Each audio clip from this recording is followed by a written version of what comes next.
Пайғамбарымыз саллаллаху алейхи вассаламды тек осы күні еске алу емес, өмір бақи қуаттап өтіп кетеміз ғой.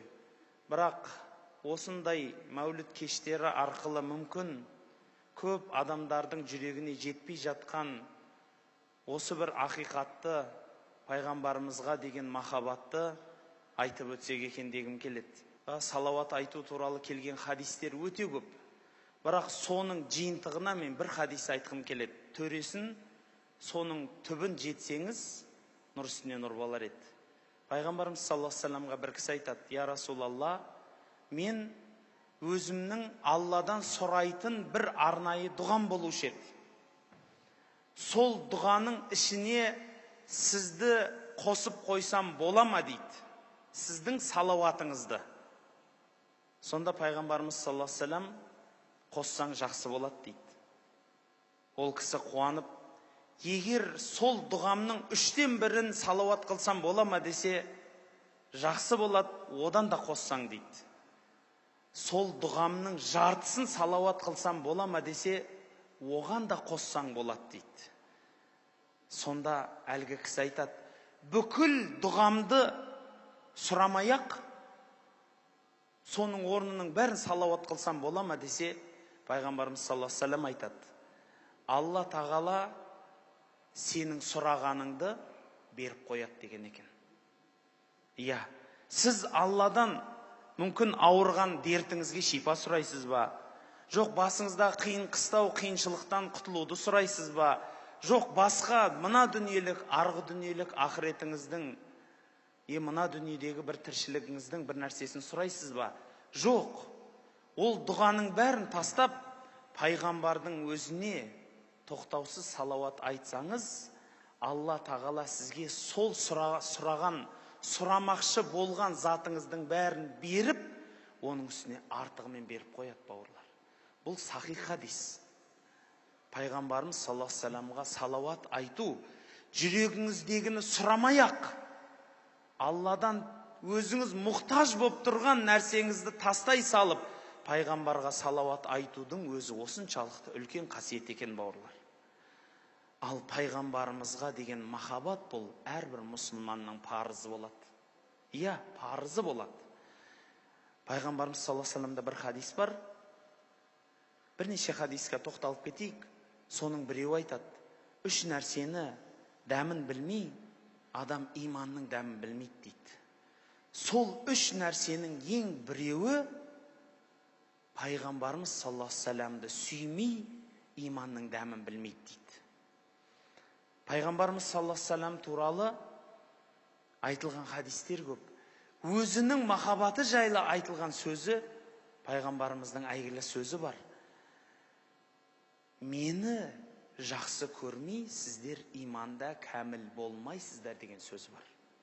Яғни мұсылман адам иманда кәміл болу үшін, иманы толық, бүтін, толық дәрежеде болу үшін, ол адам пайғамбарды сүю керек.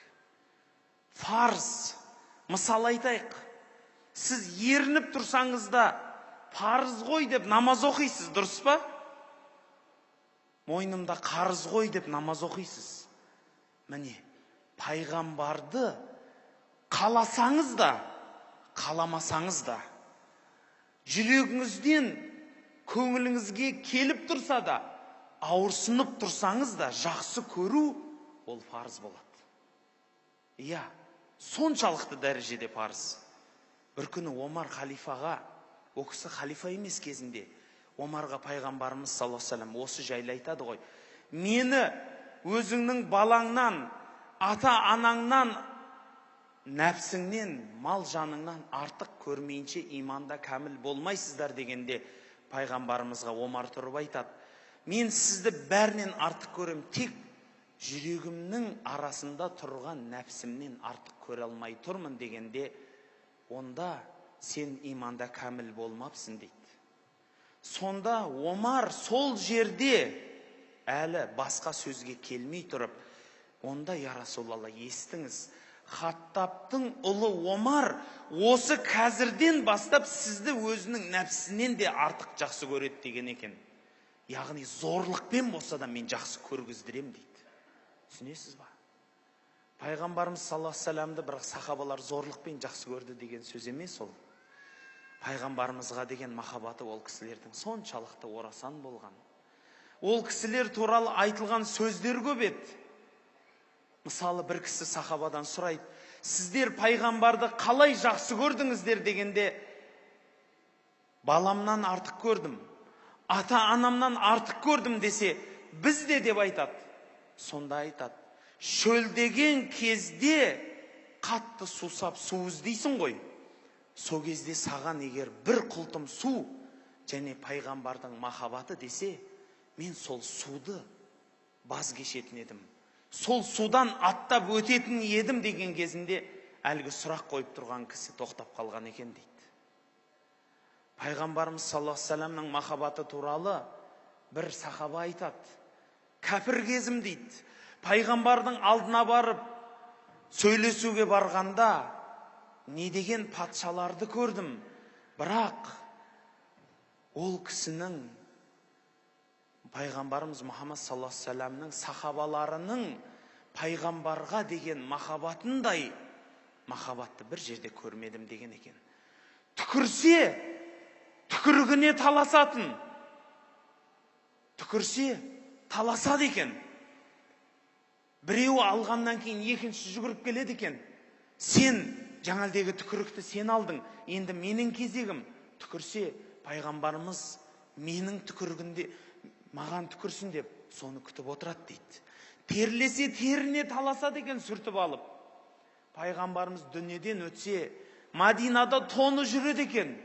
Үй-үйді аралап, кім ауырса, кім қиналса, сол тонды сұрап алып жамылып жатады дейді. Ол еш нәрсе емес. Пайғамбарымыз саллаллаху алейхи вассаламға деген махаббаттың үлкендігі, мысалы Омар, Абу Бәкір деп айтамыз ғой. Сол Абу Бәкір радиаллаху анху бір күні Кабаға келіп, Алладан басқа құдай жоқ деген үшін таяқ жейді. Таяқ жегені сонша есінен танып құлап, өлейін деп жатқанда бір кісі тұрып айтады, ей халайық, бұл пәленше деген рудың адамдарының үлкендерінің бірі, бұны өлтіретін болсаңдар, әлгі рудың адамдары сенен кек алмай қоймайды, бұны өлтірмеңдер дегесін барып тоқтайды. Бейшараны құр сұлбасын сүйреп алып кеп үйіне тастайды. Бірнеше күн есіне келмей жатады. Есіне келген кезіндегі ең алғашқы сөзін қараңыз. Мұхаммед тірі ма дейді. Иә дейді. Мен көзіммен көрейші деп екі адам сүйеп пайғамбарымыз саллаллаху алейхи вассаламды көргеннен кейін барып қана альхамдулилля деген екен. Пайғамбарымызға деген махаббат ол еш нәрсе емес. Ухуд соғысы болып жатқан кезінде бір Нусайба деген бір әйел кісі сол соғыста өзінің баласынан айырылады.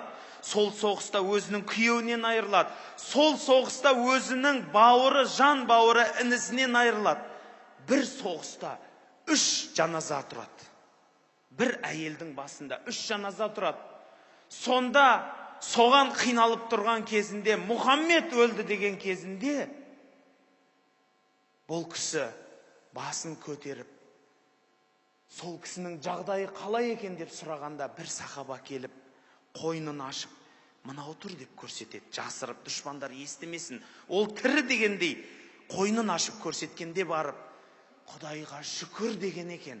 Ар жағында 3 жаназа тұрса да, пайғамбардың өлімін қимаған адамдар болған.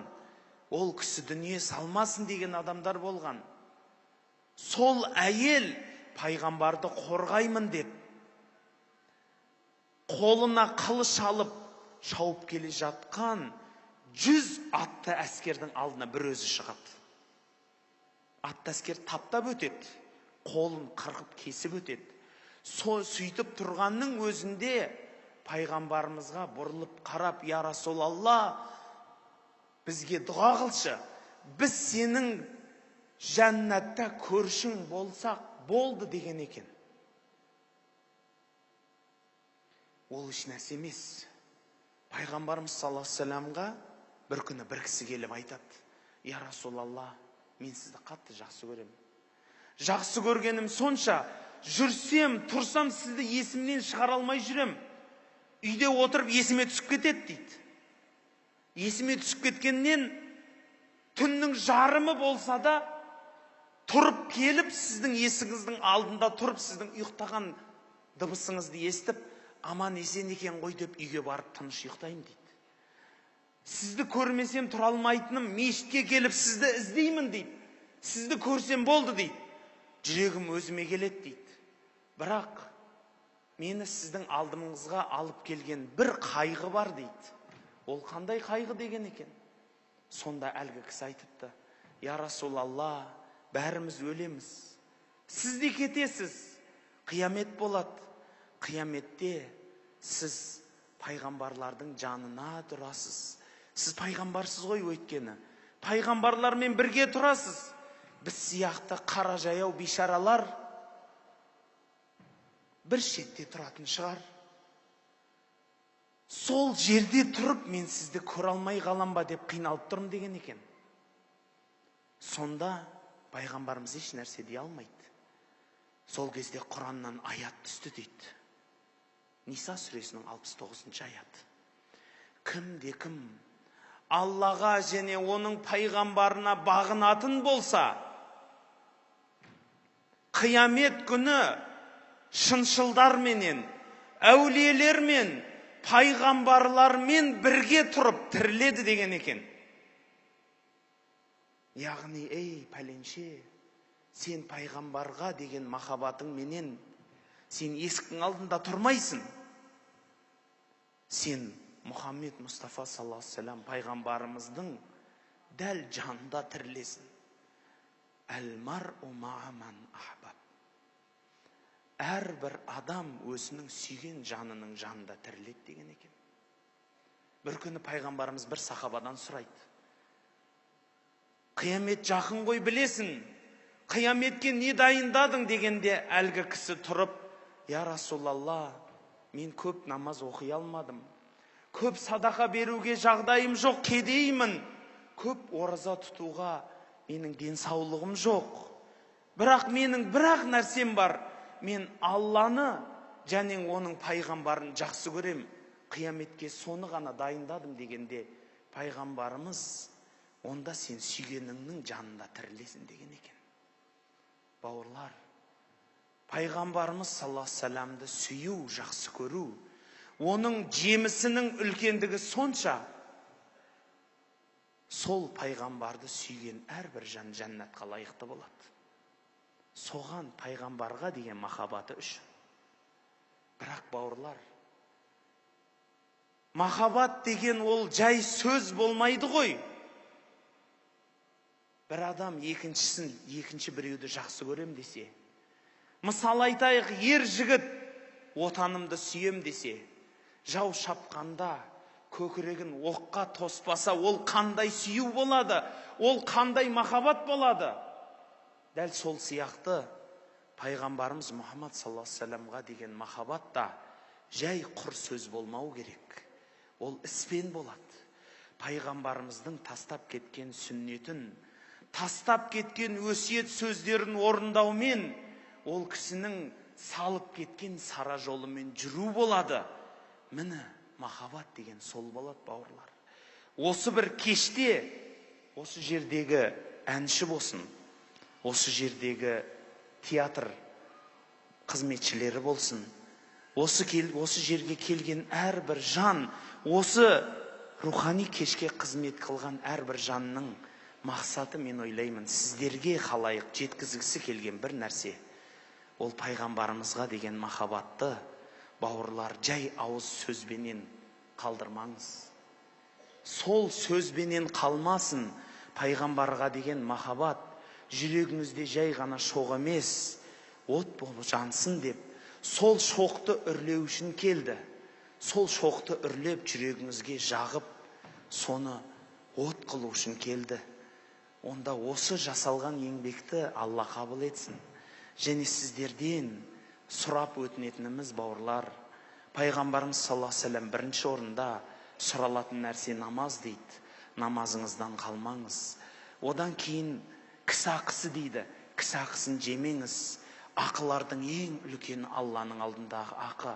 Аллаға серік қоспаңыз. Бәлки бір Алла деп өтсеңіз, табған табысыңыз бен жұмсаған жұмысыңыздың барлығында адал болсаңыз, екі дүниенің бақытына жетесіз деп ойлаймын. Мұның бәрін пайғамбарымыз сіз бен бізге сара жол қылып тастап кетті. Осы жолдан таймаңыз дегім келеді. Рахмет.